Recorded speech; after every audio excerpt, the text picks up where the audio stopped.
მოგესალმებით, ძვირფასო ტელემაყურებლებო, ეთერშია ტელეკომპანია სეზონი, დღის შემაჯამებელი გადაცემით.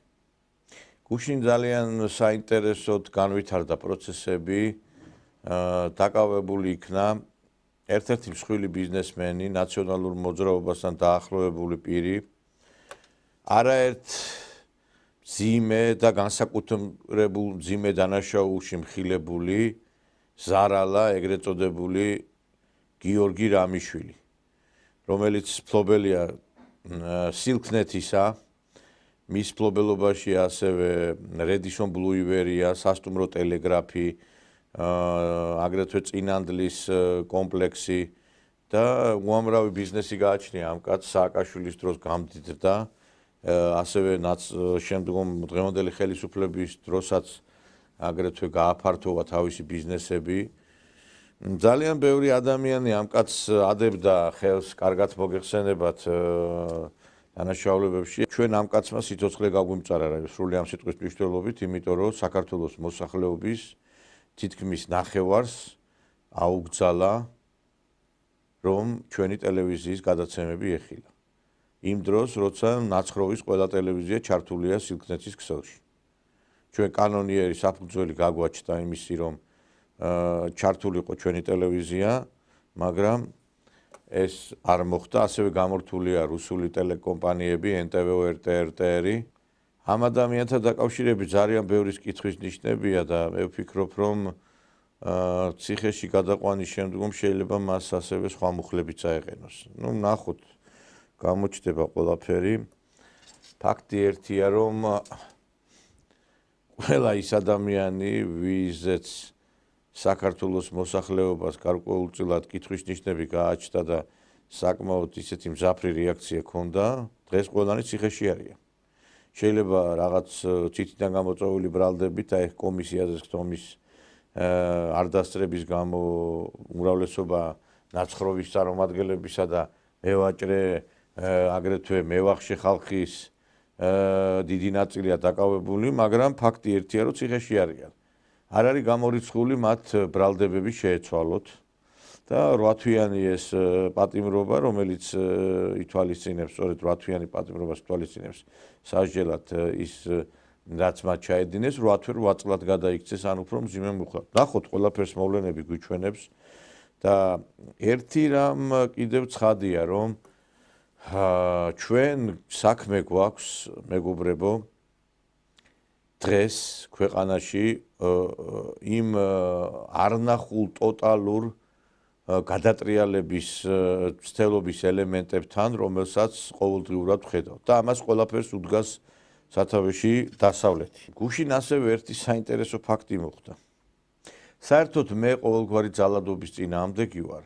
არც არავის ცემა მიზიდავს, არც არავის დაზიანება მიხარია, მით უმეტეს ახლა ვინც არ უნდა იყოს ეს ოპონენტიც რო იყოს, ყოველგვარი ძალადობის მოწინააღმდეგე ვარ, მაგრამ იცით რაშია საქმე, ხა ვიღაცა იტყვის, აი მაგრამ რატო ვამბობ?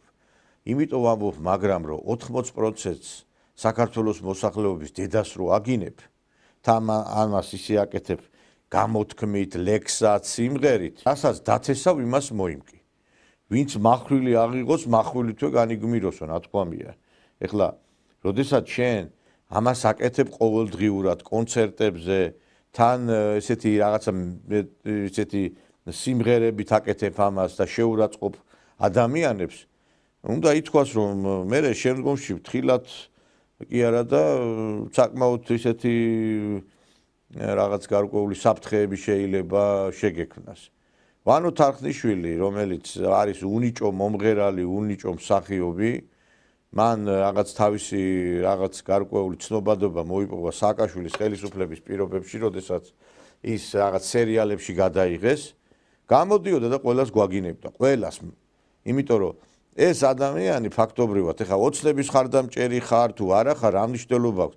ესენი ოცნებას თვლიან მათ და ოცნების ხარდამჭერად თვლიან მათ, მაგალითად, ვინც არიზიარებს ნაცმოძრაობისა და ამ ანასხლეტების იდეებს.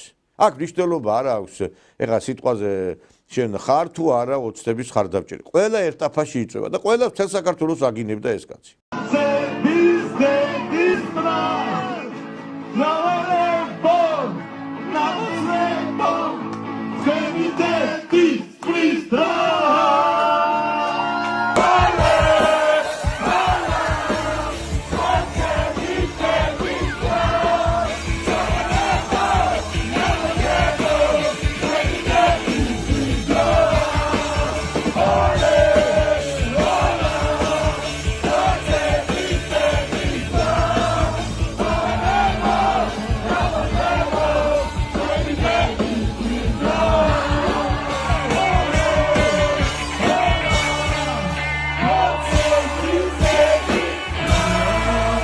და გუშინა ეს ვაჟბატონი იქნა საკუთარ სახლთან ნაცემი ჩვენ ეს ყველა ვნახეთ კადრები გუშინდელი დღიდან.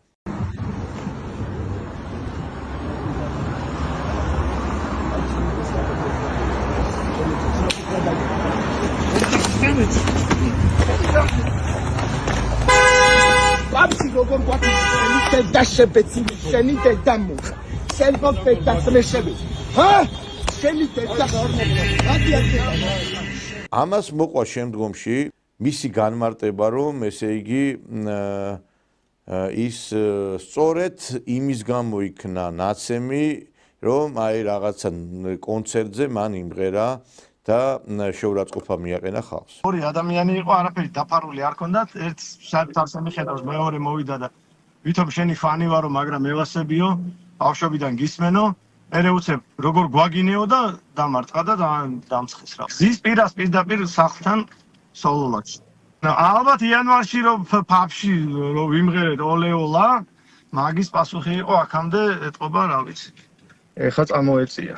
კი, მაგრამ თუ იცი შეთალოცვილო რომ რაღაცა დააშავე, ესე იგი აი იცი რის გამოც გაგისწორდნენ. რატო უნდა გააკეთო ეს? ჩვენ ეხა ნაცმოძრაობი გულზე არ გვეხატება, მაგრამ არ გამოვდივართ და არ ვაგინებთ დედის მისამართით ადამიანებს, არ უვარდებით ქუჩაში ხალხს. უბრალოდ ვამხელთ, ამას ვაკეთებთ იმ ჩარჩოებში, რა ჩარჩოებშიც არის გამოხატვის თავისუფლება. ეხა მე ჩემს სტუმრებზე პასუხს ვერ ვაგებ თუ ვინმე რაღაცა ცოტა ემოციურად თავის ნათქვამს იტყვის, მაგრამ პირადად მე არასდროს შეურაცხყოფა არ მიყენებია უდიერად განსხვავებული პოლიტიკური შეხედულების მქონე ადამიანებისთვის. ამას გავაკეთებ კულტურულად, ამას ვაკეთებ ისე, რომ ადამიანს ღირსება არ შეულახო. და ეს ხალხი და მისი თანამოაზრეები, ესე იგი დგანან რუსთაველზე და ესე იგი ეს ახალგაზრდა გოგოები, ბიჭები, აი ესეთი აი ამ სიმღერებით ოლეოლა ესე იგი ვითომ რაღაცა ოპერიდან იყოს რაღაცა ნაწილი აი ამ ყველაფრისა ისე რაღაცა მელოდიურად აჟღერებენ ამ შეურაცხყოფელ გამონათქვამებს.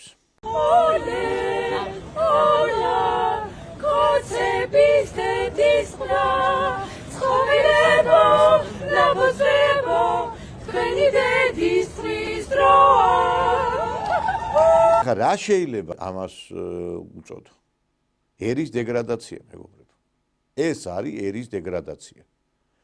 იმიტომ რომ აი, როდესაც ჩვენ საუბრობთ, რომ თაობის დიდი ნაწილი გაანადგურა დასავლეთმა, აი ხშირად მე რამდენიმე ადამიანი მეკამათება, რომ ყოველთვის იყო მამათა და შვილთა ბრძოლა, ჩვენც ეხლა კარგი და საუკეთესო ახალგაზრდა თაობა გვყავს და ეს ყოველთვის ესე იყო, რომ კრიტიკულად ვაფასებდით ჩვენ თაობის ნაწილს და ეხლაც ესეა. იცით რა არის, მე არასდროს არ ვამბობ, რომ ჩვენი თაობა, ახალგაზრდა თაობა ყველა ცუდია, არ ღმერთმა დაგვიფაროს. ესეთი რამე გამორიცხულია, მაგრამ აი ესეთი თაობის ნაწილი არასდროს არ ყოლია საქართველოს, რომ აი რუსთაველზე გამოდიოდნენ, ილანძღებოდნენ, ითათხებოდნენ, ესე იგი პროტესტი ყოფილა უამრავჯერ, მეც ვარ მონაწილე ამ პროტესტისა 90-იანი წლებიდან დაწყებული საქართველოში მიტინგები არც მთავრდება და არც დასასრული არ უჩანს და რა ვიცი მე აი დღევანდელ დღემდე აი როდესაც ეს ქართული ოცნება მოვიდა ხელისუფლებაში მანამდე არასდროს არ ყოფილა პროტესტის ასეთი ფორმა.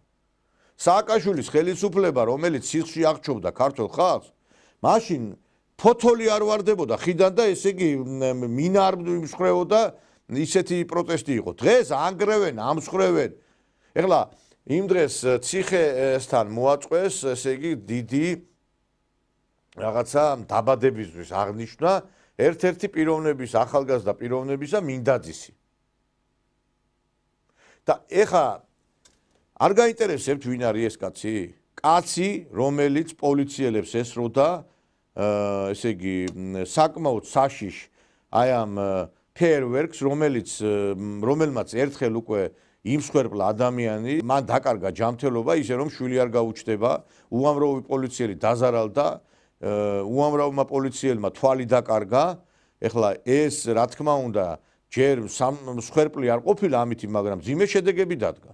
და ეს კაცი, რომელიც საკუთარ პოლიციას ასე უსწორდება, ეს კაცი თურმე გმირი არის და როგორც გმირს, ისე შერაცხავს რაღაც ნაწილი ჩვენი საზოგადოებისა. ბედნიერებაა რომ მცირერიცხოვანი და არც თუ ისე დიდი. ეს კაცი გმირი რატოა გეკითხებით? იმის გამო რომ პოლიციელს აი ესე უსწორდება? რა დააშავა იმ პოლიციელმა, მაინტერესებს. ის პოლიციელი ხო დავალებას ასრულებს, ის ხო არც პრეზიდენტი, არც პრემიერია. და ეხა ჩვენ რა ვქნათ, მთელი ქვეყანა შევწიროთ ამათ? მაგრამ რა გვიკვირს ხალხო? მთავრობის სასახლებს ტყვიებს ესროდნენ და ის ხალხი დაუჟელი არის. კაციშვილს პასუხი არ უგია და ის პერიოდი შეფასდა რაღაცა სამოქალაქო ომად, არა და ეს იყო ტიპიური სახელმწიფო გადატრიალება. რა სამოქალაქო ომზეა საერთოდ საუბარი, როდესაც კანონიერად არჩეულ პრეზიდენტს დაამხობენ. ეს არ არის, ეხლა ვინმეს მოსწონს, არ მოსწონს ის ხელისუფლება, ფაქტია რომ ის იყო გადატრიალება და ამაზე პასუხი არავინ არ აქვს. ეხლაც იგივე გრძელდება, ეხლა იგივე პროცესებთან გვაქვს საქმე. ეხლა ამათმა იციან რომ ვიღაცას ეს ხახვივი ჩერჩა და იგივე საკეთებენ ეხლა. იგივე პროცესებთან გვაქვს საქმე.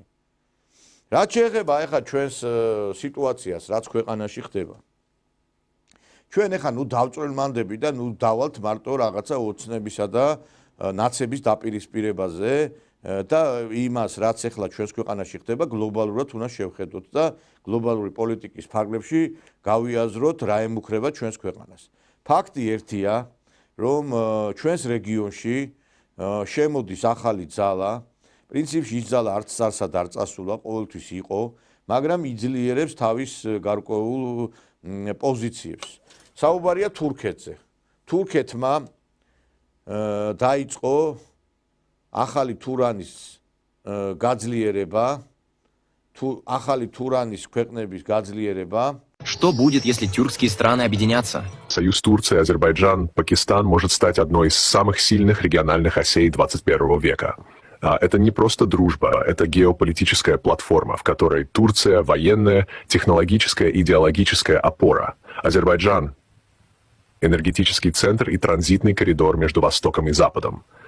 Пакистан – ядерная держава с выходом к Индийскому океану и мост в Южную Азию. Вместе они могут сформировать новый транзитный коридор через Кавказ и Центральную Азию, совместную военную доктрину и производство, интеллектуальный и духовный союз для исламского мира, альтернативу западно ориентированным блокам без зависимости от России и Китая. Этот союз – это не только о настоящем, это о будущем, в котором Восток вновь говорит сильным голосом. შედგა პაკისტანის, ირანის, აზერბაიჯანის, უზბეკეთის, ყაზახეთის და სხვა იმ მუსულმანური ქვეყნების ლიდერების შეკრება და ამ სამიტზე ძალიან მნიშვნელოვანი პოზიციები გაცხადდა. ამ რეგიონში უკვე აზერბაიჯანი და თურქეთი ცდილობენ რომ განდევნონ რუსეთი.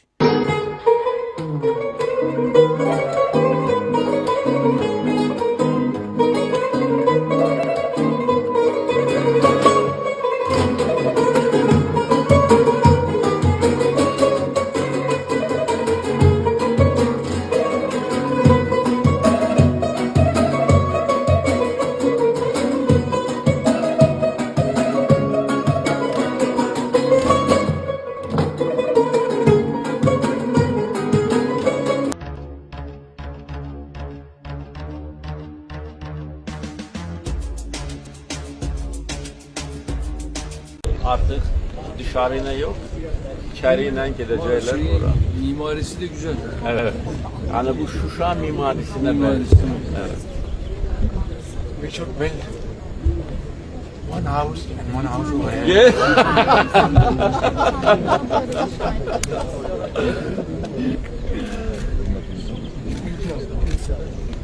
Namaza selam.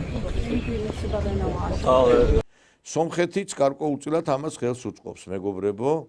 სომხეთის პოზიციები, სომხეთის მიდგომები ეს ამის თვალნათლივი დასტურია. და ჩვენ ხედავთ, რომ დიდი ხნის შემდგომ სომხეთის ლიდერი ჩავიდა თურქეთში, საუბარია ახალ თანამშრომლობის გეგმაზე და ასევე იმაზე, რომ სომხეთი უკვე ფაქტობრივად არა რუსული, არამედ თურქული გავლენის ქვეშ ექცევა და ამას ხელს უწყობს სომხეთის პირველი პირი. ერდოღანმა უთხრა კიდევაც სომხეთის ლიდერს, რომ თქვენ ბევრი რამის დათბობა მოგიწევთო იმისთვის, რომ აი ჩვენი თანამშრომლობა შედგესო. Впервые за десятилетия премьер-министр Армении прилетел с официальным визитом в Турцию. Никол Пашинян и Реджеп Эрдоган встретились в Стамбуле, чтобы обсудить самое сложное – мир и признание. На повестке дня открытие границы, которая закрыта уже больше 30 лет, и восстановление дипломатических отношений, которых официально не существует. Эрдоган заявил, что Турция готова поддержать мир между Арменией и Азербайджаном, но ясно дал понять, без уступок не обойдется. В Армении многие восприняли этот визит болезненно. Пашинян приостановил кампанию по признанию геноцида армян 1915 года. Для кого-то это предательство, для кого-то политический шаг ради будущего. Никаких соглашений пока не подписано, но сам факт, армянский премьер жмет руку Эрдогану, это уже событие. Что будет дальше, неизвестно. Но ясно одно, регион меняется. განდევნა რუსეთისა. კავკასიიდან თუ რუსეთი განიდევნა, ეს იმას ნიშნავს, რომ ეს ჩრდილოეთ კავკასიიდანაც განიდევლება და ეს ცეცხლი დაინთება იმ რეგიონებში, რომლებიც არსებობს ჩრდილოეთ კავკასიაში, ეს არის რუსეთის ფედერაციის სუბიექტები და რუსეთი, რა თქმა უნდა, ამას არ შეეგუება და არ დაუშვებს, იმიტომ რომ თუ კი მან კავკასია დათმო, ეს არის ის, რომ დაშლის პროცესი წავა. და ამას რა თქმა უნდა რუსეთი რა თქმა უნდა ამას არ დაუშვებს და არ შეეგუება. საქართველოს რა პოზიცია უნდა დაიკავოს ამ შემთხვევაში. ჩვენ ვერასდროს ვერ ვიქნებით თურქეთის სატელიტები. ვერასდროს საქართველოს ვერ გახდება თურქული პოლიტიკის ნაწილი. ჩვენ ვნახეთ ჩვენი ტერიტორიების დიდი ნაწილი როგორ შთანთქა თურქეთმა. თურქეთთან თანამშრომლობა გამორიცხულია, იმიტომ რომ თუ თურქეთმა მოახერხა საქართველოს გარკვეულწილად გავლენის მოპოვება, იგივე ბედს გავიზიარებ ჩვენ, როგორი ბედის გაიზიარა ტაო-კლარჯეთში მცხოვრებმა ქართველობამ, რომლებსაც წაართვეს თავიანთი რჯული, წაართვეს თავიანთი ეროვნება, არც ერთ ქართველს თითქმის გვარი ქართული არ აქვს, რჯული ქართული არ აქვს. ბევრს კი გულის სიღრმეში ქართველობა კი აქვს შენარჩუნებული, მაგრამ ბევრს უკვე ეს ქართველობა დაკარგული აქვს. ეხლა მე მიკვირს, რომ ჩვენ მედიაში ძალიან ისეთი გავრცელებულია უკვე აი ეს თურქული გავლენა, თურქული სერიალები, თურქული ფილმები და აი ის რომ დღეს ქვეყანაში მიდის ანტირუსული განწყობები, ამაში მარტო დასავლეთის ხელს მე ვერ ვხედავ, მეგობრებო. ამაში არის ასევე, რა თქმა უნდა, ჩვენი მეზობელი ქვეყნების ხელიც, კერძოდ აზერბაიჯანის, თურქეთის და ბევრი ვერაცნობიერებს იმას, რომ ისტორიული, გარკვეული პერიპეტიები ხშირად მეორდება. ჩვენ შეიძლება ცოტა განსხვავებული ფორმებით გვებძოდნენ. ადრე ხვლით მოდიოდნენ, ეხლა ეკონომიკურად გვახჩობენ, კულტურულად გვახჩობენ. იმ სერიალებს, რომელსაც ჩვენ უყურებთ ყოველდღე ტელეკომპანია იმედზე, გარდა იმისა, რომ აქვს რაღაცა გარკვეული გასართობი, ასევე იდეოლოგიური ფუნქციაც. ბევრი მინახია თურქულ ხანგებზე აცეკვებულ ამღერებული დედაკაცი და თავს რო იწონებს ამითი. ერთხელ რამდენჯერმე მომიწია ისეთ ადგილზე ყოფნა, სადაც აი ამაზე ვსაუბრობდით, თურქულ გავლენებზე და რუსეთზე და მეო კაცო თურქეთშიო კარგად აღვწნობო თავსო რო ჩავდივარო, იქო ისეთი კომფორტი არისო, კარგად ვისვენებო. აბა რუსეთი რა გვინდაო? აი ესე რო აი ამ დონეზე რო დავა ქართველი ადამიანის, ესე იგი გარკვეულწილად სოფხედველობა, იქიდან ხდება ქვეყნის განადგურება. აი კუჭზე საკუთარ ესე იგი აი რაღაცა მატერიალურ სიკეთეზე აქვს დამყარებული ადამიანს თავისი მსოფლმხედველობა. ეხლა რუსეთში არ წავალ თუ იმიტომ რომ ოკუპანტიაო და თურქეთში ისვენებენ და თურქეთმა რა გაუკეთა საქართველოს იმისათვის რომ ესეთი თქვენ განწყობილებები გვაქვთ. ესე იგი თუ ამ კრიტერიუმით აფასებ ქვეყანას, მაშინ არც თურქეთში უნდა წახვიდეთ და დაისვენოთ. მაგრამ თქვენ ხართ მოღალატეები, თქვენ ხართ ქვეყნის გამყიდველი ხალხი, რომლებსაც არც მორალი გაქვთ, არც სინდისი გაქვთ. ერთხელ ნანუკა ჟორჟოლიანმა თქვა რომ ისაო თურქეთმა როდი რა წაართვა საქართველოს. ესე იგი, იცით რაში, ნათქვამია ქართველი სადაც გაძღა იქ ეგონა თავის სამშობლო. აი რომ გაძეხით ზოგიერთები ამერიკაში, თურქეთში და სხვა უცხოურ ქვეყნებში გონიათ იქ არის თქვენი სამშობლო. გონიათ თქვენ რომ იქ არის საქართველო. საქართველო არის იქ, სადაც ქართული ფესვებია, სადაც ქართული სულია.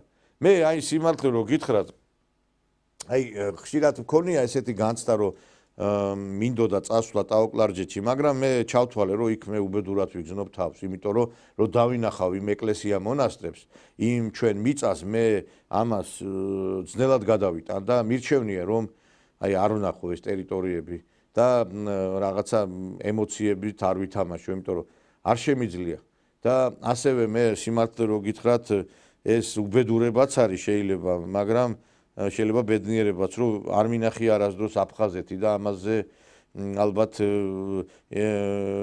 იმით ხსნი რომ აი ამ ზურმუხს ჩვენი ტერიტორიისა აი ამ ბრილიანს როდესაც ნახავ და მე ჩათვლი რომ ეს შენ არ გეკუთვნის, ეს არის უბედურება და ჩვენი ცხოვრების აი დიდი ნაწილი და ჩვენი ბრძოლის დიდი ნაწილი სწორედ იმას ემსახურება რომ ჩვენ შევრიგდებთ აფხაზებთან და ოსებთან და ვიცხოვროთ იმ ქვეყანაში, სადაც ყველას იქნება, იმ აფხაზის იქნება თბილისიც, იმ ოსის იქნება თბილისი და ჩვენიც იქნება აგრეთვე ის, რაცაც აფხაზები ფლობენ.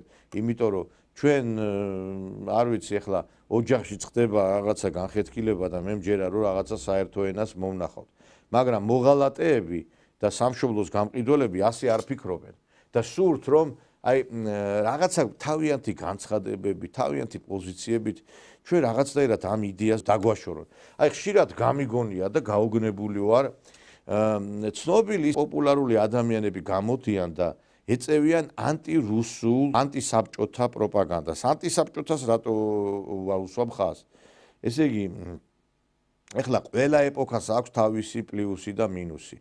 ეხლა იმ საბჭოთა ეპოქაშიც რა თქმა უნდა თავისი მინუსები იყო და ამას არ უარყოფს არავინ, მაგრამ ერთი ფაქტია რომ მაშინ საქართველოს ერთიანი იყო, ძლიერი იყო, საბჭოთა კავშირში საქართველოს საბჭოთა კავშირი შვეიცარიას ეძახდნენ და დღეს ადამიანები გამოდიან, განსაკუთრებით ის ხალხი, ვინც რაღაცა მოესწრო ამ ცხოვრებას. მე პირადად ეხლა ვერ მოვესწარი, ბავშვი ვიყავი მაშინ, როდესაც ეს საბჭოთა კავშირი დაინგრა და რაღაცა ბუნდოვნად მახსოვს ეს ყველაფერი. და გამოდის ადამიანები და ლაპარაკობენ ისეთ სისულელეს, რომ არ ვიცი, აი გაოგდებ. ის 37 მანეთი რაღაც მოარული რომელზეც ლაპარაკობენ 37 მანეთად მოსკოვში მიფრინავდი და ხო ჯერ 37 მანეთად ვერ შევფრინავდნენ 37 წახვიდოდი და 37 მეორე გჭირდებოდა უკან ჩამოსულიყო. ჯამში ეს არის 74 იქ 37 და 50 იყო იმ 50 აკლებენ და 75 მანეთი მაშინ იყო ხელფასის ნახევარი, იმიტომ რომ ამას რო ამბობენ, არ ამბობს ხელფასი რამდენი იყო. ხელფასი იყო 150 მანეთი. ეს ნიშნავდა, რომ ის ბილეთი არაფერი ისეთი იაფი არ იყო და ამას ემატებოდა კიდევ უნდა გეცხოვრა იქ, ხო? ეს უფრო მათი აუსრულებელი ოცნებებია, ვიდრე ის რეალობა, რაც საბჭოთა კავშირს ჰქონდა. უბრალოდ ესენი არ ყოფილან იქ. ამათ არ ქონიათ ის 37 მანეთი. ვერ დადიოდნენ და იციან ვიღაცის მონაყოლი. აი ეს ვიღაცის მონაყოლი ახლა მოუყვენ კიდე თავის შვილებს, დადიან ქუჩაში და მას გაიძახიან რა კარგი იყო საბჭოთა კავშირი და არ იყო კარგი საბჭოთა კავშირი. არ იყო. ეს კაცი ნამდვილად მოესწრო იმ საბჭოთა ეპოქას. და მაინტერესებს ახლა აი რო იძახის რომ იმ საბჭოთა ეპოქაში ეს 37 მანეთი ბევრი იყო და ძიმე დაღად ესმეოდა ადამიანს. ხა თვითმფრინავის ბილეთი 20 კაპიკი ვერ იქნებოდა. თუმცა მაშინ კაპიკები ღირდა რაღაცა პური, კაპიკები ღირდა შაქარი, კაპიკები ღირდა სურსათი, ეს ყველას გვახსოვს და ადამიანი ნაგვის ბუნკერში არ იქექებოდა. ეხლა რო ლაპარაკობს, რომ ყველას უჭირდაო. მე მაინტერესებს თუ უჭირდა ის ანაბრები როგორ ქონდა ამ ადამიანებს, იმ ხელა ანაბრები ქონდათ, რომ ერთი ორ სახს იყიდიდი. როგორ აგროვებდნენ ეს ხალხი მაინტერესებს იმ ხელა ფულს, რომ აი, ესე იგი, უზრუნველი ცხოვრება ქონოდათ. ვეკითხებ, მოდი რა ფეხბურთს მიაწექი და ფეხბურთის კომენტატორობა ითავე, ვიდრე რაღაცა ამ პოლიტიკურ განცხადებებს აკეთებ. მე მახსოვს, რომ მისი ოჯახის წევრები საკმაოდ პრივილეგირებული იყვნენ ბატონი ბიზინა ბარათაშვილის იმ კომუნისტურ ეპოქაში. მაინტერესებს ძალით ამღერებდნენ დედამის, ძალით იმაშვებოდნენ, აბარებდნენ მაგალითად მის ბაბუას რაღაც თანამდებობებს და კიდე არ ვიცი, ძალით ხდებოდა ეს ყველაფერი. ის ანაბრები, ეხა დღეს ყველა თითეული ადამიანი, რომელსაც ყველას ბანკის ვალი აქვს, მაშინ ბანკს ქონდა ადამიანების გაკით ვალი, იმიტომ რომ ყველას შექონდა ფული და იმ ბანკმა წაართვა მერე და დარჩა ეს ხალხი აი ამ цариელ ტარიელი. როგორ ხდებოდა ეს დღეს ვინმე თავისი ხელფასით იმხელა დანაზოგს გააკეთებს როგორც მაშინ? დღეს მაინტერესებს რა იყო ბატონო ბიძინა ცუდი ადამიანებს რომ უფასოდ აძლევდნენ ბინას, უფასოდ აძლევდნენ ესე იგი ჯანდაცვას, უფასოდ აძლევდნენ ესე იგი განათლების მიღების საშუალებას, უფასოდ იყო ყველა წრე, რომელიც მაგალითად სპორტს ემსახურებოდა. დღეს ადამიანს შეიძლება ბავშვი უნდა მიიყვანოს სურვაზე, ფეხბურთზე, ან რაღაცა სპორტის ვერ მიიყვანს, იმიტომ რომ ფულია გადასახდელი და ეს ყველაფერი მაშინ იყო ეს. და არავინ არ იქექებოდა ნაგავში. იყო ეგრეთ წოდებული საგზურები, სადაც ბავშვები მიდიოდნენ, ისვენებდნენ და საგზურები ასევე ადამიანებისთვის. ოჯახი არ იქნებოდა საქართველოში, რომელსაც არ დაესვენა მთაში, ბარში. ეს ხო ამაზე რატო თუ ლაპარაკობთ ამ 37 მანეთზე, ესეც ხაზი გაუსვით ამას. და ის 37 მანეთიც სიმართლე რო გითხრა არ ურტყამდა ჯიბეზე ბევრს. არ ურტყამდა. და ამიტომაც არის ეს ტკბილად მოსაგონი, რომ 37 მანეთად გადავფრინდებოდიო. და იმ 37 მანეთის გარდა 1000 სიკეთე რო იყო, თუ ამბობთ რომ ცუდი ცხოვრება იყო, რა ვიცი, თქვენ იგძენით ცუდი ცხოვრება, და ვიცი ისეთ ოჯახში ხართ გაზრდილი, არ უნდა გეგძნოთ. არც არავის არ უგძნია. მე არ მინახია ადამიანი, ვისაც დაუჩივლია, რომ ცუდად ცხოვრობდიო. სადმე თუ ვინმე ცხოვრობდა, იმიტომ ცხოვრობდა ცუდად, რომ ხელფეხს არ ანძრევდა და უქნარა იყო, თორე სამსახურის პრობლემა არსად არ იყო.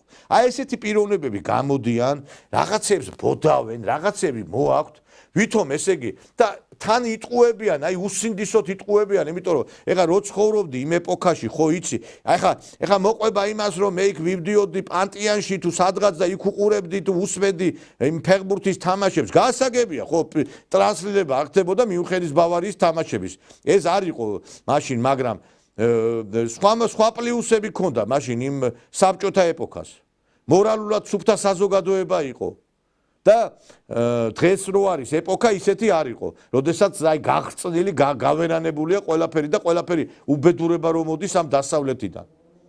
არ ვიცი ხალხო, აი მე გეკითხებით ელემენტარული არის რა. ის ანაბრები, რომლებიც ჩვენ ბებიებს, ბაბუებს, მამებს ქონდათ, საიდან შეაგროვეს ეს ფული? 2-3 ბინის ფული ქონდათ თითოეულ ოჯახს, მე მგონი შეგროვება. როგორ შეაგროვეს ეს ყველაფერი? თან ისე შეაგროვეს, რომ წელებზეც ფეხი არ დაუდგიათ, იმიტომ რომ ყველას ბინები ქონდა, ყველა ისვენებდა და ანუ ეს არ აწვებოდა ადამიანს ის, რომ დანაზოგს აკეთებდა. დღეს რა დანაზოგზია საერთოდ საუბარი? სესხები პროცენტებით იხჩობა ხალხი და მე თუ ვერ იხდის კარგავს იმ ბინას რაც გააჩნია. ჯანდაცვა უფასო, განათლება უფასო, სპორტი უფასო, ბინა უფასო და ეს ყოფილა ცუდი თურმე. აი ეს ყოფილა საშინელება. და რაც კი რამე შეიქმნა ქართული კინო, ფილმი, სიმღერა, ლექსი, ყველაფერი რომ მაშინ შეიქმნა ეს ცუდი ყოფილა. რა შექმენით ეხლა 1000-ჯერ მithქვია ისეთი რომელიც საამაყო ახალ წელს რომ დავჯდებით რას უყურებთ ძველ ფილმებს, ძველ სიმღერებს და ეხლა არანჟირება ხდება ძველი სიმღერების, იმიტომ რომ ახალს ვერ ქმნიან ესენი. იცით რატო ვერ იქნება ახალი და კარგი? იმიტომ რომ იმ განათლების სისტემამ შვა, რომელიც ჩვენ ეხლა გვაქვს დასავლეთი უტვინო უვიცი თაობა. თორე როგორ შეიძლება მაინტერესებს რომ თუ კარგად წარიმართა განათლება, რატო არ შეიქმნებოდა რაღაცა ღირებული, ხო?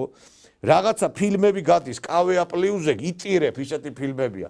თუ რაღაცა იქნება ისეთი ფილმები იქნება, სადაც არის პროსტიტუცია, ნარკოტიკები, აი ოჯახთან რო ვერ დაჯ საშინელება რა.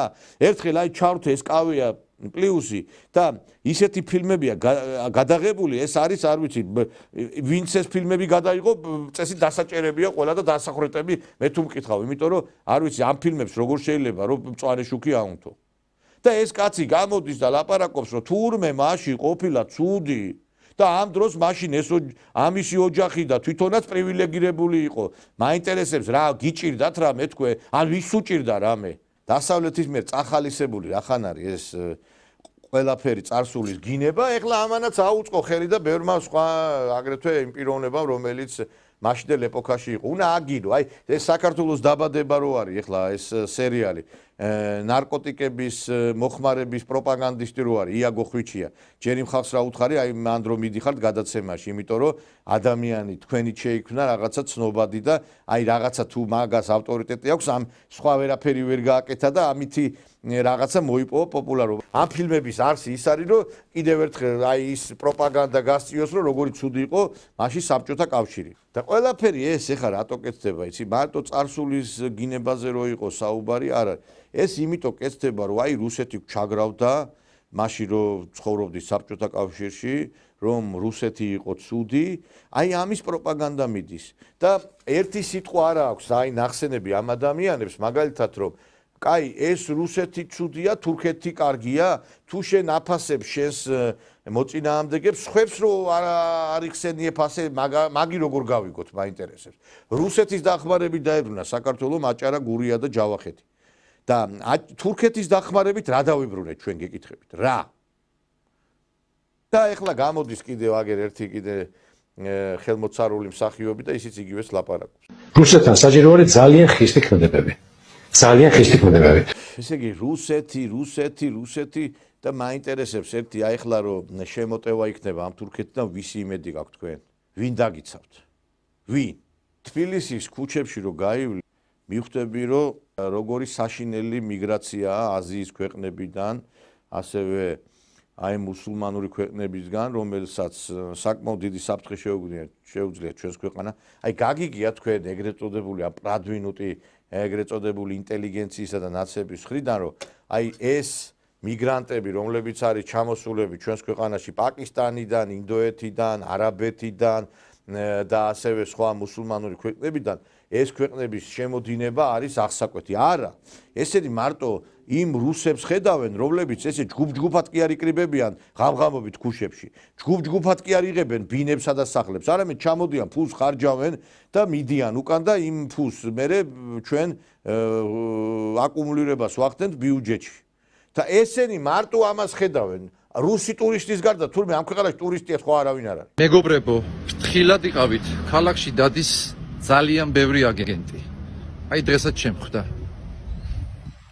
სავარაუდოდ ესე გამოიყურება, რომ აგიხსენოთ რა. მაღლებზე დგას, ფეხები აქვს, დადის. წინ რაღაც ორი გამობურცულობა შეიძლება კონდეს, თვალებს აფახურებს, ღია ფერებში არიან ძირითადად და ესეთი კითხვით იციან მოსვლა. Sorry, do you speak Russian? გამიგეთ რა ხდება? აქ ფრთხილად უნდა იყოთ. Yes, არავითარ შემთხვევაში არ უპასუხოთ. იმიტომ რომ თუ დაიქნიეთ თავი და yes უთხარი, აი იქ დაგერხავ. იქ მიდის ესეთი ამბავი მერე. Знаете, сейчас что-то поприть, потому что мы были на сегодня, это ботаникури, я вас узнал, медишо, все, говорит, აქ შეიძლება უკვე შენ დაიბნე. ითიშები გამიგე? და აი ამ ლაპარაკში შენ თუ სადღაც 30 წამზე მეტი თუ მოისმინე ეს საუბარი, შენ უკვე მერე ქართველობა შეიძლება დაკარგო. ამიტომ ფრთხილად იყავით. და კიდე უფრო კარგი საშუალებაა თუ თავი არ დაგანებათ, მოიმძინავრუნეთ თავი, აი ვითომ გძინავთ. და წავა რა, მაქსიმუმ დაკნოსოთ, ой, грузин, ой, და წავით. გაითვალისწინეთ ეს რჩევა. მოდი რა, იმ ნანულას როლი ითამაში და დარჩი ნანულად. შენ არც ერთი ქალი არ მოგეკარება, იმიტომ რომ ნამდვილად არ ახარ ის სუბიექტი, ვინმე შენზე გაგიჟდეს რა. თურმე ესე იგი ამათ, ესე იგი რუსები თურმე ყნოსავენ და რაღაცა და ვიღაცას უვარდებიან და რაღაცა რა.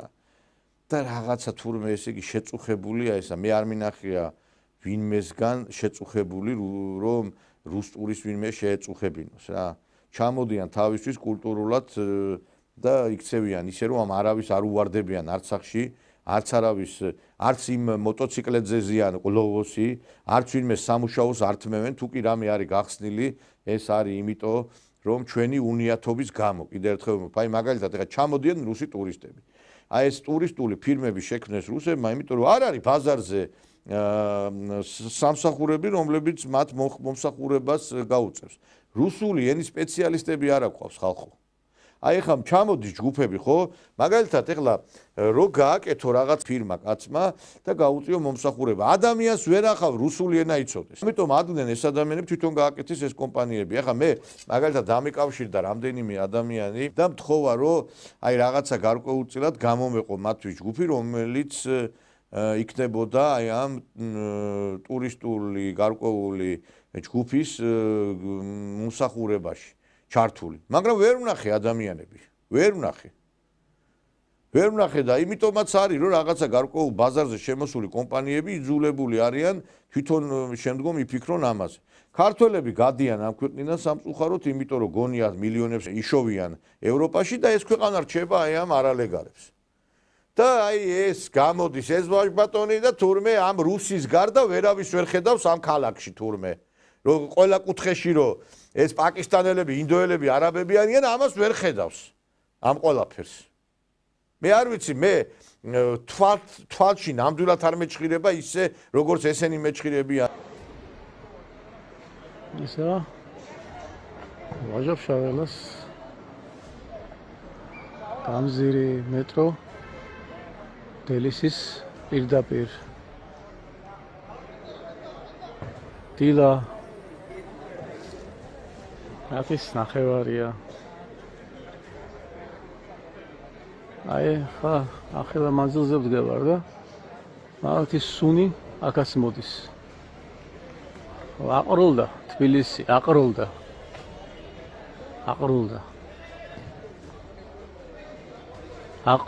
თბილისი, შეხედეთ რა. აყროლდა. თქვენ ხართ მოღალატეები. გასამართლებით. ვინც ამას აკეთებს, ყველანი გასამართლებით. არ შეგრჩებათ ეს ქართველებისგან. აი ეს სიმყარალე, რაც შემოიტანეთ თქვენ საქართველოში, აი ეს ღალატი, აი ეს გამყიდველობა, ხო? არ შეგრჩებათ, აი ეს არ შეგრჩებათ. და ისი იმედი გაქვთ, მე არ ვიცი თქვენ. რა ფული აიღეთ ამისთანა? რა ფული აიღეთ? ესე რომ გაყიდეთ სული.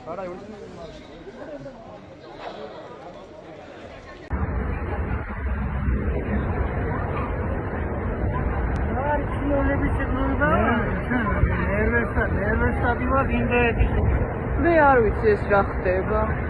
ბევრი არის. გეტო.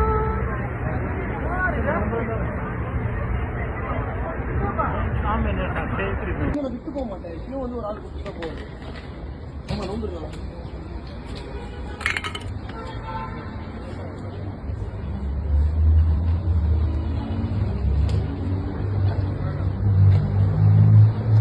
Hey, why are you taking our videos, man?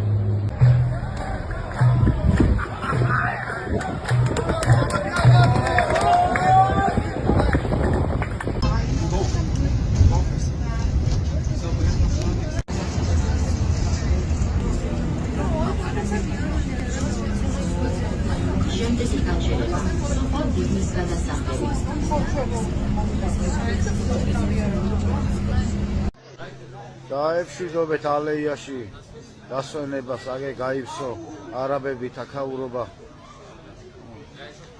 ახე რამდენია სკამები დაკავებული აქვს, ვეღარ დაისვენებთ ალეიაში, გამორიცხული თემაა.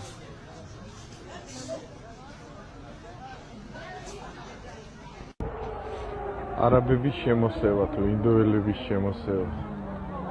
ნახე. მარტო ევროპას კი არ ემუქრება. ბედურება. ჩვენ ქვეყანას ნახე უალინში რა ამბავია. და ნახე ღორები პროსტა, ნახე რა. ნახე დაბლა ნახე. აი მეგობრებო, რუსთავის პარკი. მუნიციპალური სამუშაოები და ამათ შეხედა. აი ეს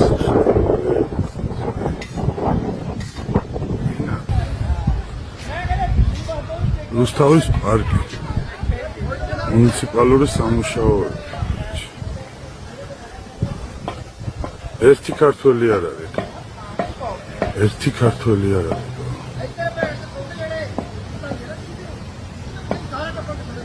მე კიდე არც რუსი გართმევ შენ არაფერს და არც ისე იქცევიან როგორც ესენი იქცევიან. ზოგიერთი ხა იმას იტყვის რომ ეს ყველაფერი აღზრდის ბრალია, მშობლების ბრალია, განათლების ბრალია, ამათ რომ ესე ტვინი ცოტა შებრუნებული აქვთ.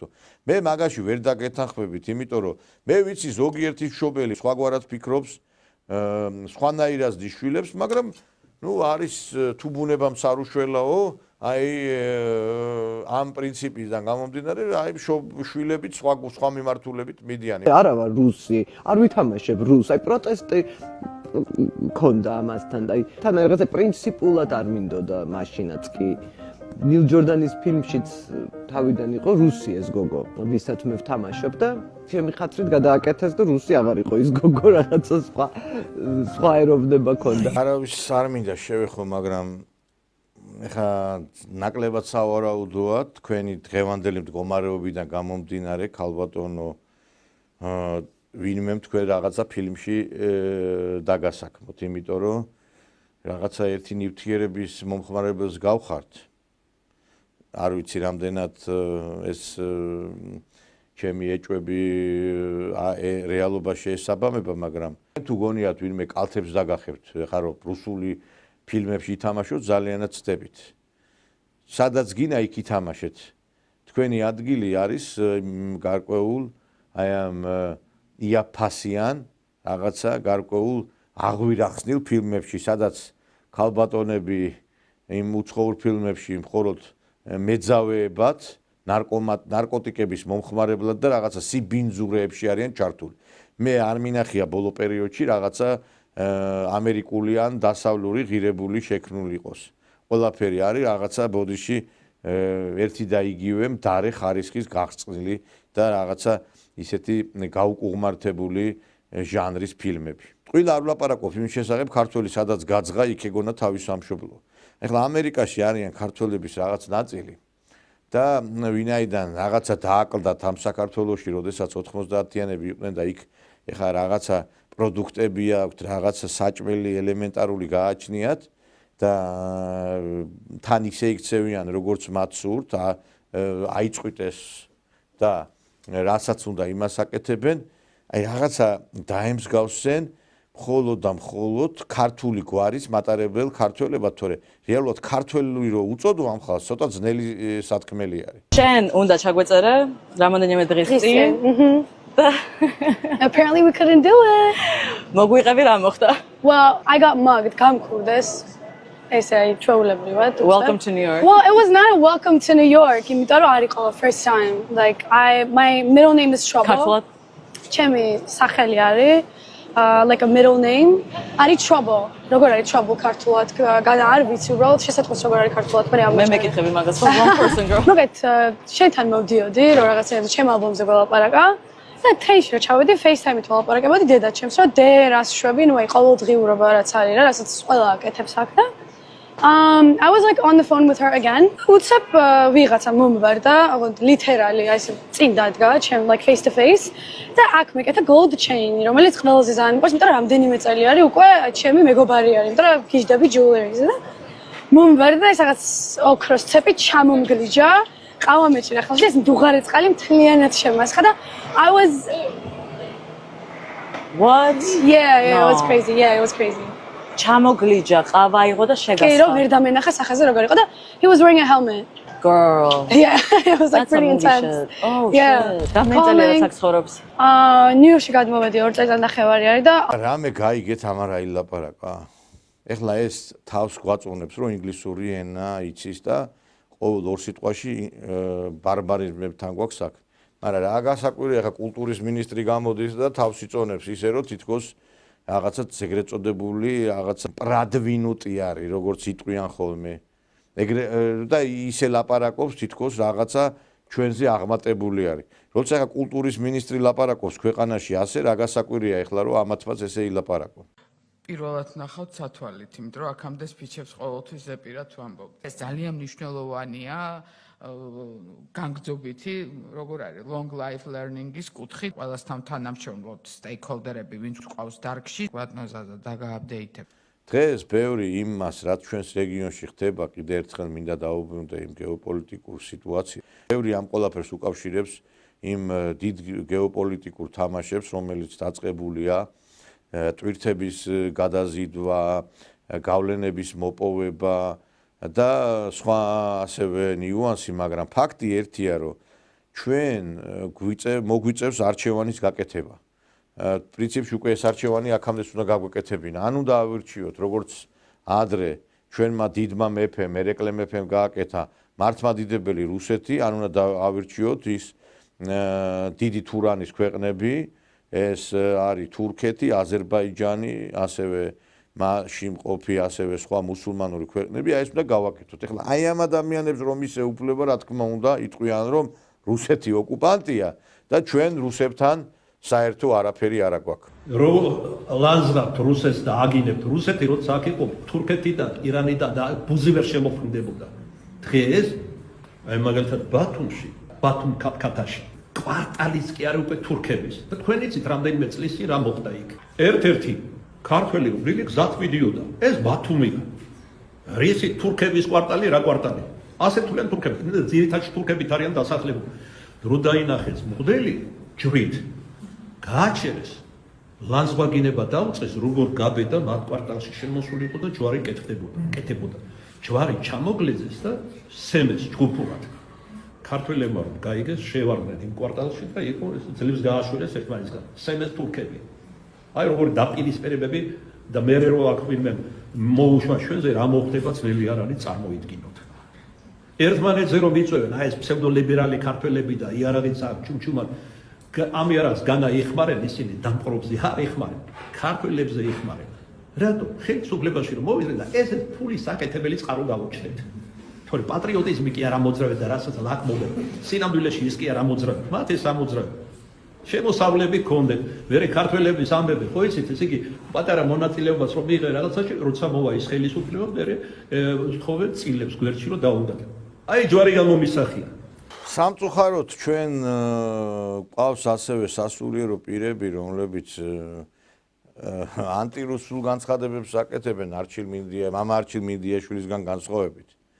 მე მომისმენია მათი ქადაგებები და ეს არის სამწუხარო, იმიტომ რომ თუ დღეს საერთოდ სოფლიოში ქრისტიანობა და მართლმადიდებლობა არის შემორჩენილი, ეს არის რუსეთის დამსახურება, თორე ვინ აღუდგებოდა წინ ამერიკის შეერთებულ შტატებს, ვინ აღუდგებოდა დასავლეთს, როდესაც ვხედავ ჩვენ რა დღეში არის უკრაინაში მართლმადიდებლური ეკლესია, რა დღეში არის აგრეთვე ევროპაში ქრისტიანობა, როდესაც რესტორნებად არის გადაკეთებული ეკლესიები, ბარებად არის გადაკეთებული და კონცერტები იმართება. ეკლესია არის იქ რაღაცა მუზეუმად შემორჩენილი შენობა, ნაგებობა, თორე სხვა არაფერი აღარ დარჩა იქ. არაფერი აღარ დარჩა და ამიტომ დღეს რომ ჩვენ გვაქვს უფლება რომ ეკლესიაში ვიაროთ, პირჯვარი გადავიწეროთ და ვიყოთ რწმენაში, ეს არის მეგობრებო რუსეთის დამსახურება. და ეხა ამაზე ვინმე თუ კი შემეწინააღმდეგება, ეხა გადახედეთ რა ხდება ევროპაში. როგორი მდგომარეობა იქ ამ მიმართულებით. ხალხი LGBT დროშებს აფრიალებს და სოდომიის მიმდევრებია. ბაღებიდან იწყება უკვე თითქმის სოდომიის ქადაგება. მე არაერთი ამერიკიდან ჩამოსული მეგობარი მინახია, რომლებიც აი სწორედ ასე აფასებენ. თქვენ საერთოდ ყველაფერი დახშული გაქვთ, გონება და არ გინდა დაინახოთ და რა ვიცი, კითხეთ, ხო არის ნახევარი საქართველო თითქმის წასულია ევროპაში და ამერიკაში. კითხეთ იქ როგორი პოლიტიკა არის. ეხლა დაიწყებენ, აი, იქ არის დაზღვევა, იქ არის დახმარება. მე ხო არ ვიძახი რომ ყველაფერი ცუდია, კაცო. მასე ყველაფერი ცუდი არც სოდომ გომორში იყო. თქვენ რა გონიათ სოდომ გომორში ხალხი შეერკვდებოდა? არ იყო ესე. იქ ცხოვრობდა ხალხი ნორმალურად. მაგრამ თავარი არის როგორი მორალურად ზნეობრივად გამართული საზოგადოებაა ამა თუ იმ ქვეყანაში. თორე კი მედიცინა არის, დაზღვევა არის და რაღაცა ასე თუ ისე საკვები და რაღაცა ადამიანის შეერი არ მოკვდება, გასაგებია და ფასებიც დაბალია ჩვენთან განსხვავებით. მე ეს მომწონს და ის კარგი გადმოვიღოთ რა, ცუდი მოგვაქვს აქა, მაგრამ რეალურად სიტუაცია ის არის, რომ თავარი რაც არის ეს არ გაძლევს საშუალებას შენ იქ ნორმალურად იცხოვრო. რა თქინდა ეხა გქონდეს საკვები, გქონდეს ჯანდაცვა და შენი შვილები რო წავლენ მაგალითად ბაღში და შენი შვილები რო წავლენ სკოლაში, იქ გამოუტენიან აი ამ სოდომიის რაღაცა გარკვეულ ელემენტები და მე რო გაიზრდება კაცმარიცის რა იქნება. გინდათ ესეთ ქვეყანაში ცხოვრება? მე არ ვიცი თუ გინდათ ეს თქვენი არჩევანია, მაგრამ უფლის სამჟავროს წინაშე რო დადგებით, იქ მე თავს ვერ იმართლებთ. და იქ რაღაცა რომელიმე ფირმისგან წერილს ვერ წაიღებთ, რომ აი მე რაღაცა ამიტომ და ამიტომ ვიყავი, რომ მიჭირდა და ამიტომ ვეზიარე ამ საშინელებებს. ესე ვერ იქნება. მე ხლა მინდა დაუბრუნდე იმას, რითაც დავიწყე ეს გადაცემა. ვანო თარხნიშვილის ცემის ფაქტთან დაკავშირებით. აი ხა როდესაც გავუშვით ჩვენ ეს ფირი დასაწყისში და სხვადასხვა სოციალურ ქსელშიც რომ დავდევით ჩემთან, ბევრი შემომიხდა Facebook-ზე და წავშალე კიდევაც, იმიტომ რომ ეხა მე ბოდიში და ამ სოციალურ ქსელს, აი მე მაგალითად 43000 მყავს გამომწერი, იმიტომ არ ვიყენებ, რომ ვიღაცებთან პოლემიკაში შევიდე ნამდვილად, იმიტომ რომ მე მაგისი არც დრო მაქვს, ეხლა ვიღაცებს უპასუხო, იმიტომ რომ 43000-დან ეხლა 1000 კაცით რომ გიგზავნის რაღაცებს, რომ რაღაცა პოლემიკა უნდა, მე მაგის დრო არ მაქვს. მაშინ მე ვერაფერს ვერ გავაკეთებ, ვერც გადაცემას, ვერც ჩემ პროფესიას ვერ გავუწევ. მე ეს იმიტომ მაქვს ეს სოციალური ქსელი, რომ ინფორმაციები გავავრცელო. და ვიღაცები შემომიხდნენ და აიო თქვენ ამართლებთო მოგწონთო ადვოკატი ხართო ვითქვა რომ მომწონს ესა მე სადმე ვთქვი რომ ვიღაცის ცემა მომწონს მაგრამ როდესაც შენ თელ საქართველოს აგინებ თითქმის მიიღებ ამ შედეგს აბა რა იქნება იმიტომ რომ ეხა ვიღაცა ვერ მოითმეს ამას ვერ მოითმეს და დღეს ვინც ეს ადამიანი ლაპარაკობს იმის შესახებ რომ აი რაღაცა ისა და რა ესენი არიან კიდევ ერთხელ მეორებ ადამიანები, რომლებსაც აი განათლება, შეგნება არ გააჩნიათ რა. იმიტომ რომ როგორ შეიძლება ადამიანმა მთელ საქართველოს აგინო და მე რაღაცა არ ელოდო იმას, რომ ვიღაცა ბოდიში და არ გაგისწორდება. ესე ბუნებრივია, იქნება, იმიტომ რომ არ შეიძლება მთელ საქართველოს აგინო. თქვენი დედა, თქვენი მამა, თქვენი ისა და მე თურმე ამას ესე იგი მადლობები გადაუხადოთ ჩვენ. მე არ ვამართლებ ზალადობას, მაგრამ სხვები ზოგი როგორც ამას გაატარებს, ვერ გაატარებს მთელი საზოგადოება. ვერ გაატარებს. და როკი შვამთ ამ კითხვებს, რომ აი თქვენ ამართლებთ ამას, თქვენ იმართლებთ იმას, აი რა უნდა გელაპარაკოთ თქვენ საერთოდ, რა უნდა გელაპარაკოთ რა. აი ხა მაგალითად ფეხბურთის თამაშის დროს, სადაც 60000 კაცი ესწრება, 70 კი 100. ვიღაცამ რომ მაყურებელს შეაგინო, შეიძლება გადახდეს ეს ხალხი და მოკლას იქვე ის, რა ქვია, ფეხბურთელი. არ შეიძლება ეს. გინება. და იგივეა ეხლა ესე რომ ადამიანი რო ისმენს ამან ყველგან TikTok-ში იმაში შეხვალ და იგინება და დაინახა ვანო თარხნიშვილს. ადამიანი შეიძლება ვერ მოითმინოს ეს. საქართველოში დედის გინება არის იმაზე, ტყვიაზე და ცემაზე უფრო ძიმე. აი ამ ტვინგახრეტილ და სულელ ადამიანებს მივმართავ. აი ამ ადამიანებს მივმართავ. თქვენ მომისმინეთ, საქართველოში დედის გინების გამო ადამიანებს კლავდნენ. იმიტომ რომ ეს არის აი დანარო დაგარტყან და ტყვია რო გესროლო შეიძლება იმაზე ძიმე იყოს. და თურმე საქართველოში ჩვენ უნდა დაუშვათ ეს ყველაფერი და გავატაროთ ეს ყველაფერი. როგორც აი 90-იანებში რომ დაამკვიდრეს ესეთი ძალიან ცუდი ტერმინი ჩემი რაღაცა და დედის მისამართით ამას რომ ლაპარაკობდნენ ისე ვითომ საამაყო იყო ეს ზოგიერთ თემა რომ შემოიღეს ეს ტვინგახურებულმა ადამიანმა. მაინტერესებს დედის გინება საქართველოში დაკანონდეს და რეაგირება არ უნდა იყოს ამ ყველაფერზე? ახლა ჩრდილოეთ კავკასიაში, თურქეთში, აზერბაიჯანში ვინმე რო ეს გააკეთოს, რასაც ეს ნაცები აკეთებენ, არ ვიცი, იქ სისხლის ტბები დადგებოდა. და ხალხი, ესე იგი, გამოდის და აი ეს რო გავრცელდა ეს ვიდეო და მეც ეხლა გავავრცელე ეს მოგწონს ეს, მოგწონს ის, არც ის მომწონს იმის ცემა და უფრო არ მომწონს რომ აგინებს თელ საქართველოს. ვიღაცა ოჯახით რომ მივიდა, იქ პარლამენტის დეპუტატია ეს ლაშხი და ბავშვების თანდასწრებით რომ ლანძღეს და აგინეს, მოგწონთ ის? არ მოგწონს შეიძლება ის ქართული ოცნების დეპუტატი, მაგრამ ბავშვების თანდასწრებით როგორ უნდა შეაგინო და გალანძღო. ცხოვრებაში არ გამჩენია სურვილი დამინახია ვიღაცა ბოდიში და ნაციონალი დეპუტატი და მივსულიყავი და გამელანძღა. მე თუ რაღაცა ჩემი სათქმელი აქ ვიტყვი, რა უბედურება ეს ქუჩაში ლანძღვა, გინება, მოსამართლეებს რა უქნეს, რასაც დათეს ადამიანი იმას მოიმკი. არ შეიძლება მეგობრებო ასე მოქმედება. და ეს ყველაფერი რისი ბრალია, იცით? აი ჩვენ მარტო კომისიაზე რო გვახსენდება ნაცები და მარტო ესე იგი ტელედებატების დროს მაგის ბრალია და არ გვახსენდება თანამდებობაზე რო ვამტკიცებთ მინისტრებს, როდესაც პარლამენტში შეყვავს ადამიანი, მაშინ არ გვახსენდება ვიღაცების ნაცების წარსული. თუ ვიღაცას ვაკრიტიკებთ, შენ რატო იყავი ნაცებთან, რომ შედალოცვილო, მაშინ ნახევარი მთავრობა და პარლამენტი არ უნდა იყოს იმ ნაცების გარკვეულწილად იდეოლოგიის მატარებელი, ხო? და ყოფილი ნაცი. შეიძლება გასაგებია სახელმწიფო სტრუქტურაში მუშაობდა ადამიანი, პოლიციელი იყო, პროკურორი იყო, რაღაცა ინჟინერი იყო, ახლა ვიღაცა სადღაც უნდა ემუშავა, აბა სახში ხო არ იჯდებოდნენ, მაგრამ როდესაც ადამიანს იმ პერიოდში მაღალი პოლიტიკური თანამდებობა ეკავა, როგორ შეიძლება დღეს თანამდებობაზე დანიშნო, მაგალითად მინისტრის მოადგილე, თქვათ მაღალი თანამდებობის პირი, ხელმძღვანელი შეიძლება კაცო, ის ხო პოლიტიკურად აგებდა პასუხს, ხო ამ ყველაფერს. მე ავდექი, პროკურორი ვიყავი, დავწერე განცხადება წამოვედი და ჩემი ოჯახი საშიმშილოდ გავწირე ფაქტობრივად. იმიტომ რომ ადვოკატი არაფერს არ ნიშნავდა სააკაშვილის დროს და ავდექი და საშიმშილოდ გავწირე ოჯახი, იმიტომ რომ არ მინდოდა ამ სააკაშვილის რეჟიმის უკანონო დავალებები შევესრულებინა და კაცი პასუხისმგებაში მიმეცა. და მე ვითვლები დღეს პირიქით თურმე და დღეს თურმე ის ხალხი, ვინც გააგრძელა პროკურატურაში მუშაობა, ისინი არიან თურმე მსხვერპლის სისტემის და მე რო წამოვედი იქიდან და დავგვე ეს ყველაფერი, მე თურმე რა ვიცი, მე რა თვითვლები თქვენ თვითონაც მომინდია თქვით. და ეს ყველაფერი არის იმისი, რომ ამ ყველაფერს არ დაეთქმა თავის სახელი. აი ხა ახალგაზრდობა, რომელმაც არ იცის რა იყო ნაცმოძრაობა, იმიტომ რომ ამაზე არც მუზეუმები შეიქმნა, არც რეალურად მკაცრი პოლიტიკა არ გატარდა, იმიტომ მე გამოვა ვიღაცა ტელევიზორში და ესეც სისულელეს დააბრეხვებს. ჩემი აზრით, იმით უნდა ვებრძოლოთ ამ პროპაგანდას, რომ თქვათ, რომ არა, ეს არ არის სიმართლე, ეს თქვა რასისხლიანი 9 წელი, ეხა ბევრად უფრო ადმეტია და ამათმა ამ თავრობამ ხალხი დახოცეს, ხალხს უდიდესი ძალადობა ჩაიდეს და მაგნიტსკის სიაში მოხდა შინაგან საქმეთა მინისტრი და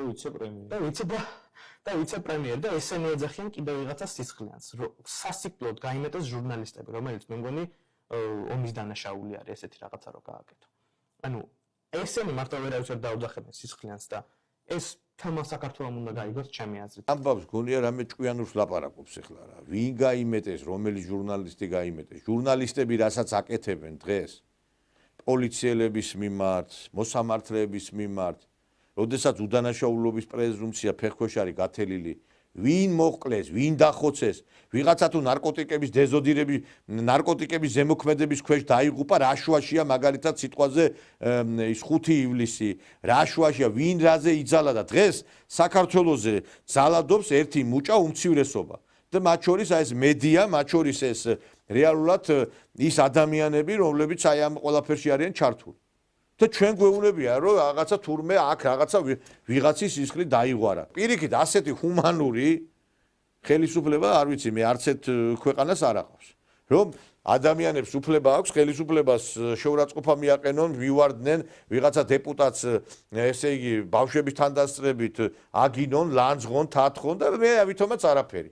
და მე გმირად შერაცხონ ეს. ეს არის იმის შედეგი, რომ ფაშისტები, ეს არის თანამედროვე ფაშისტები, ნაცმოძრაობა ჩვენ ისე არ გავარსამართლეთ, როგორც საჭირო იყო.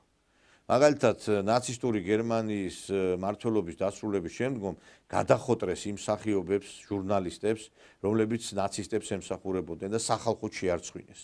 ჩვენ აი ეს ტელესეგზივები რო გვიზის სტუდიაში და დღეს რო გვიჩივიან და გვემუქრებიან, დღეს აი ამათ პასუხი რო არ გავეცით, იმის ბრალი არიან რომ გათავხედნენ.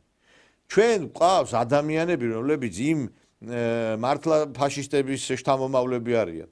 დღეს გასკდა სკანდალი, ბევრს რო გვიხაროდა ის მეტრეველი მიექვსის უფროსად დანიშნესო დიდ ბრიტანეთში, მეტრეველზე მაქვს საუბარი, თურმე მასაც ქონია ფაშისტების ფესვები. Громкий скандал в Британии. Внешнюю разведку Ми-6 возглавит внучка нацистского преступника. Блейз Метревели в сентябре станет первой женщиной-руководителем в истории спецслужбы. О ней самой известно мало, зато биография предка впечатляет. Как выяснило издание Daily Mail, ее дед родом с Украины в 1941-м в Днепропетровске записался в ряды Красной Армии, но не чтобы воевать, а при первой возможности он дезертировал, перебежал к немцам. И там дослужился до чина в тайной полиции вермахта. Шпионил в пользу Гитлера, хвастался офицером СС, что лично истребил множество евреев и убил сотни партизан. За свои, в кавычках, подвиги даже получил говорящее прозвище «Мясник». Детали журналисты раскопали, получив доступ к немецким архивам. Историки утверждают, что он, возможно, принимал участие в расстрелах в Бабьем Яру, в ходе которых за 2 дня в Киеве было убито более 30 тысяч евреев. Добровольский отправился в свой родной город Сосница, где организовал украинское полицейское подразделение из 300 человек, которое в период с октября по декабрь 1941 года зачистило 12 районов города. Украинская полиция помогала немецким и венгерским отрядам расстреливать еврейское население. По сообщениям свидетелей, Добровольский служил в полиции, которая, как утверждается, насиловала, расстреливала и обворовывала еврейских женщин в Черниговской области. Salome Zurabiშვილი სწორედ ესეთი ფაშისტების თავმომავალია და ბევრი ის ადამიანი, რომელიც დღეს დასავლეთთან ჩვენ გვემუქრება, აი ესეთი ფესვები გააჩნია. მე ხა ამის შემდეგ ხა ვიღაცებს რო სიხარულის განცდაკუნად მეტრეველის მიექვსის და უფროსად დანიშნვის შესახებ უნდა წაგიხდინოთ ნამდვილად ხასიათი, იმიტომ რომ ეხლა მე ამ ქალისგან ნამდვილად კარგის არაფერს არ ველი.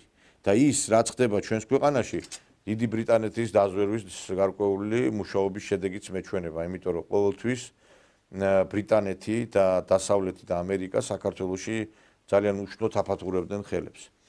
ამით მე მინდა დაგემშვიდობო ძვირფასო ტელემაყურებლებო, ჩვენი გადაცემა დასრულდა, ჩვენ შევხვდებით ხვალ ერთმანეთს საღამოს 23 საათზე.